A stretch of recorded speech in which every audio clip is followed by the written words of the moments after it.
Hey guys, and welcome back to Let's Play Legend of Legaia. Alright, so we are just below the summit of Mount Denny, getting ready to fight the big challenging optional boss, and we're going to do a little bit of preparation here. Now, obviously, since Vaughn is at such a higher level than Gala is right now, his attack is 577, whereas Gala's is like 556. So he's actually going to be doing a little bit more damage than Gala is at this point. So what we're going to do is, from here on out, basically Vaughn and Gala's roles are going to be switched. Gala is going to become our healer. He's been the attacker for the large part of the game, so I think it's kind of appropriate, to be honest, for Vaughn to sort of take over that role for a bit, especially considering most of the events right now are like about him, you know, so it's probably a good idea that he's going to get to attack. So as such, we're going to start putting some attacking items on him. We've got the War Soul here. We also want the Metal Goblet, which will keep our AP at 100. Now, the third accessory we're going to put on something like this for everyone. If we go over to the last page, you can see here that I've picked up these Luminous Jewels. Basically, if you don't have any of these, which you might not, I don't remember if you ever actually picked them up or not, you can buy these at Octum for, I think, about 4,000 a piece, so it's not too bad, but you want to put it on because the boss here is pretty much light affinity, I don't know, whatever you want to call it. So if you have the some sort of light guard accessory, that'll definitely help out quite a bit. And Noah is also going to, of course, be one of our other attackers. She's going to keep the metal gem on, and we're also going to put on another one of these Luminous Jewels. Now, what we're actually going to do, I believe, for Noah is take off the power ring and give her a little bit more HP, considering she's a little bit low. So the life armband will do the trick. It'll increase max HP by 25% and give her over 3,000. It's probably a good idea to be over 3,000 health for this battle. Now with Gala, he is going to be our healer, so let's see, the first thing we want to put on, if I can find anything, I want the speed chain is what I'm looking for, there it is. Speed chain there. We're also actually going to give him the light talisman because it increases defense against light powers. We're not going to be able to use the summon for this, but the accessory will help with the light defense. And we're also going to... like I said, the MP actually doesn't matter since we're not going to be able to use spells, so I'm trying to just think of something else that he might want. I'm not entirely sure what. It doesn't really matter, to be honest, but I don't know. I guess we could give him a little more health, so Life Armband will work. Alright, so that's the setup we've got. Make sure before going into this you give everybody some sort of light defense. Otherwise you can pretty much just keep, as long as everyone has quite a bit of HP, you can see we're all over 3,000. Again, that's a general good rule of thumb. So now that we've spent a few minutes finishing our preparations, we are sort of, actually we kind of need to heal up, so let's go ahead and do that real quick before we forget. Alright, so now let's head to the left, down a bit. Supposed to have a... There it goes. Okay, I don't know exactly. You have to stand in just the right spot, apparently. But here we go. This is our optional boss, Lapis. Now, it's going to do this right off the bat.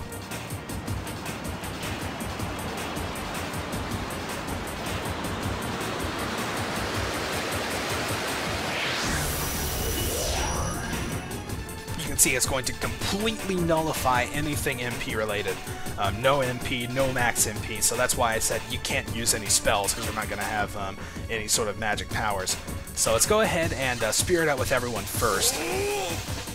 And we'll get to see one of his attacks here. He does quite a bit of damage. You can see just a lot of attacks in a row, and because Noah was spiriting, it was pretty much halved. Otherwise, it could very easily do over 3,000. Now, Lapis is generally considered to be pretty tough, and a lot of people would probably recommend that you level up to a fairly high level. I've seen people recommend as high as like 50 or 60 for everybody, but that's really actually not necessary, especially if you have a light defense item. Otherwise, he would be doing a lot of damage, and someone would probably die every turn. But the way we've got things set up, we should be able to handle this without too much trouble. So, Miracle Arts, and Gala is going to be our healer. He's pretty much going to be using healing berries on every turn. One good thing about this boss is that it doesn't have any all-hitting attacks, so you're never going to have to heal more than one person at a time. Otherwise, that would be very difficult. Alright, so here's an unspirited one. You can see, wow, she just barely survived that. I'm actually quite surprised it did that much, but...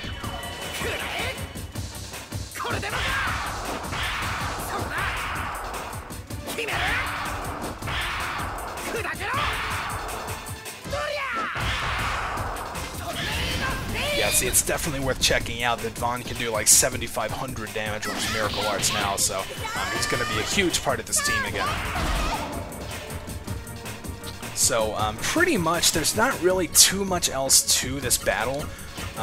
It doesn't really come out with any big skills like towards the end or anything, so it's kind of just a matter of holding out.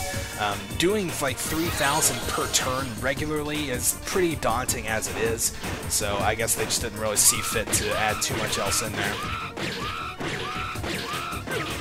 Yeah, I mean, Gala's more than fine. He's got plenty of HP to survive it, and he also, I think, has the highest defense out of all of us, so he should be, well, except for Vaughn, of course. Vaughn's got the highest of everything, basically, but... Alright, so Vaughn's good to attack, Noah is good to attack, and Gala is again going to be healing. You're going to be seeing him using healing berries the entire battle. And it's a shame with such awesome armor that he has to be relegated to healing, but that's just how it goes. Yeah, Vaughn's not really in too much trouble because his defense is fairly high too. So really, the only one you kind of have to watch out for is Noah. See, now what I want to know is why this guy is actually fighting us anyway. Like, it just kind of appeared out of the middle of nowhere. We didn't do anything to bug it. I don't know. I'm not entirely sure why it wants us dead so much, but...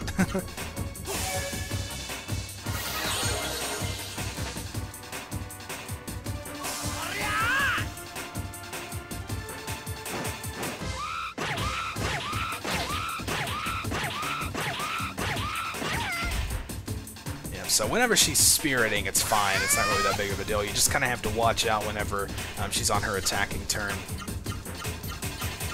So at this point, you basically just fall into a routine. Hopefully Noah doesn't die to make us use a Phoenix or anything, but she's really the only one that's in any sort of risk right now.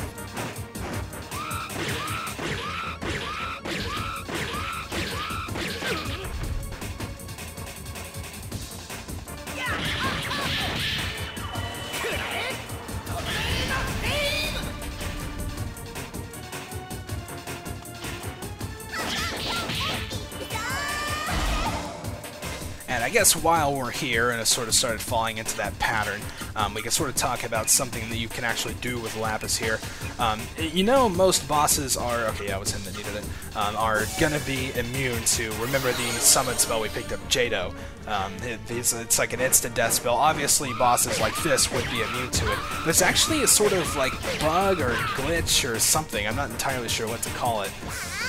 Where if you use an item called, I think it's the Spike Fish Flute, it actually makes the boss vulnerable to an instant kill. So like if you use that and then use the spell, you can actually kill it in one shot, which is incredibly cheap, and I'm obviously not going to do that. I don't think I have the item anyway, so it's not that big of a deal, but...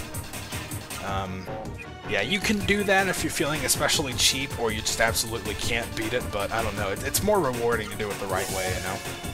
And that's also kind of why I'm not using the point card, because it's just kind of a, you know, an instant 9999 with no, you know, drawbacks or anything, so...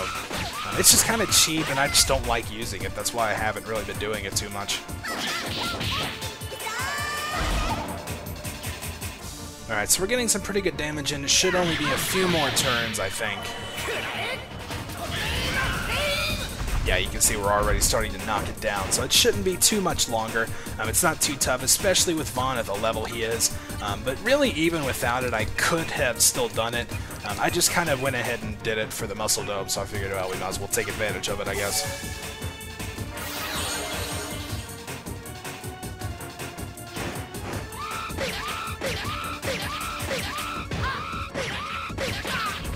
You could also, if you want, in place of the Luminous Jewels or Light Talisman, you could try using the Defender Chain. It should actually help quite a bit blocking some of his attacks. So, I don't know, it might actually have ended up being a little bit more beneficial than just that extra light defense, but, well, you never know, I guess. Alright, so he doesn't need much, but let's just go ahead and heal him up anyway. To be honest, Gala actually might have been able to attack there, but...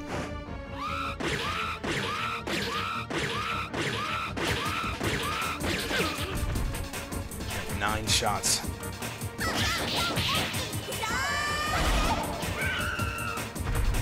Alright, so perhaps Vaughn can take it down. I don't know, we'll just have to see.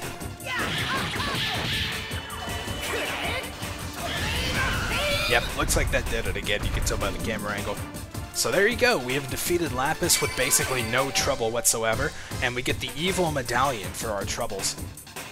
But yeah, I mean, that battle is actually very manageable, even if you're at a low level. I mean, if we were all at 40, we still would have been fine if we would have gave Vaughn a life armband.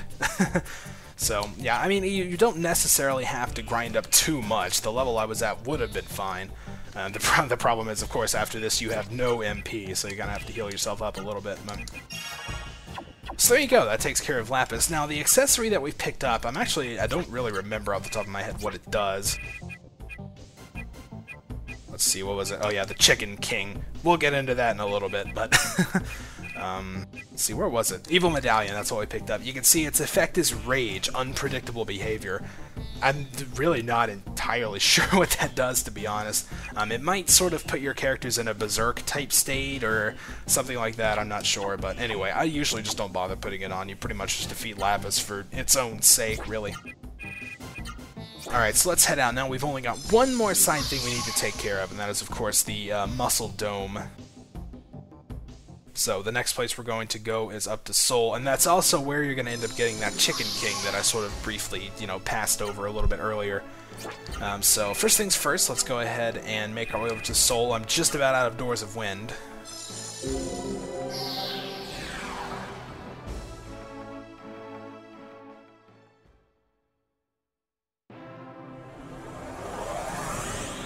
So here we are at this place one more time. This is actually going to be our final stop before we head back into the final dungeon, so I guess enjoy the overworld while you can. Okay, so let's actually hop in the elevator here, because we'll need to go up to floor number 4. There it is.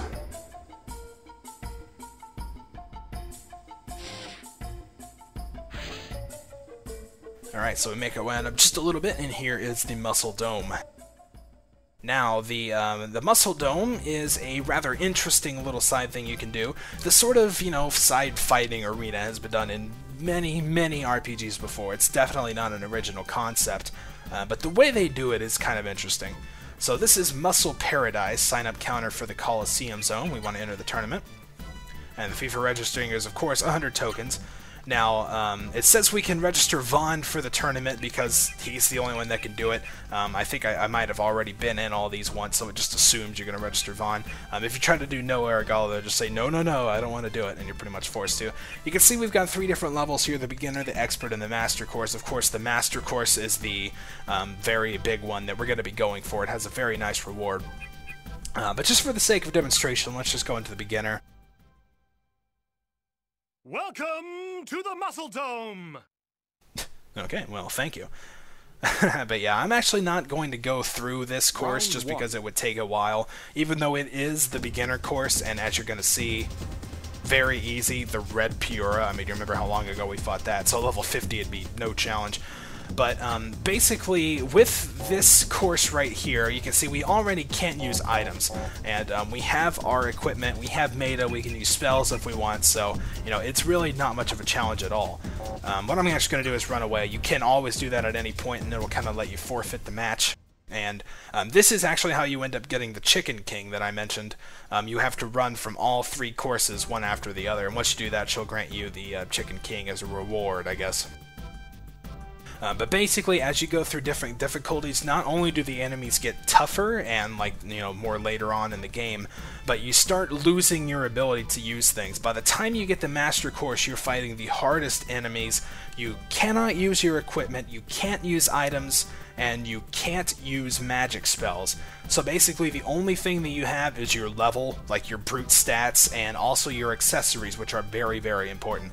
Now, I think I'm actually not going to do the Muscle Dome this week. I'm kind of going to, because this is the video, if I'm counting right, this should be going up on Thursday. So there actually probably will not be a video of this tomorrow. Now, I know it's kind of weird to be saying this, especially if you watch it, further down the line, like a year from now. But basically, I just frankly don't have the time for it. It's a very, very long endeavor, and it's going to take quite a lot of time to do. So we will start up the Master Course of the Muscle Dome next week, take care of that. Once that's done with, it's back into the Juggernaut area and finishing the game. So until then, thank you guys for watching, and I'll see you next time.